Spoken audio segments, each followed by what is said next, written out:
Xin chào anh em, mình là Eric. Trong chương trước chúng ta đã cùng nhau học về cái việc setup thằng Next.js rồi đúng không nào?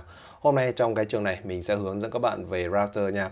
Cụ thể ở đây chương 3 của chúng ta sẽ học về router và layout. Và trong video này mình sẽ giới thiệu tới các bạn về cơ chế routing của cái thằng Next.js 13 này.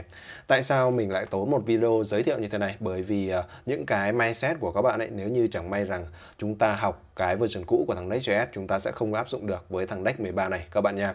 Trước tiên thì về phần tài liệu các bạn có thể đọc trước tại cái đường link này nha, mình đã để sẵn rồi. Thực chất cái đường link này là cái topic routing này thôi. Hôm sau thì chúng ta sẽ đi từng cái topic này. Có một điểm lưu ý rằng là tại thời điểm mình quay video này là mình đang sử dụng version Next 13 nha. Cũng như rằng là chúng ta sẽ sử dụng thư mục app để khai báo route các bạn này. Hiện tại đối với dự án của chúng ta đấy, ngoài cái thư mục app thì mình có tạo thêm một cái folder nữa để cho cái thằng VS Code ấy nó hiển thị như thế này, nhìn cho nó đẹp các bạn này. Hiện tại thì cái thư mục component này thì hôm sau chúng ta mới dùng, còn cá nhân mình chưa viết cái gì bên trong thư mục này đâu.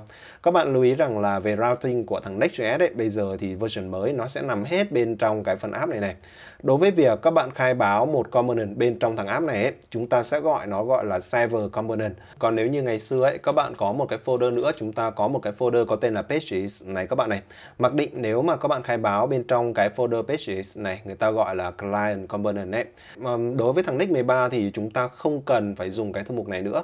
Nếu như rằng chẳng may sau này các bạn join một cái dự án mà có hai cái folder này một lúc các bạn này, có nghĩa rằng dự án đấy nó đang migrate, nó đang chuyển dịch từ Next 12 lên Next 13.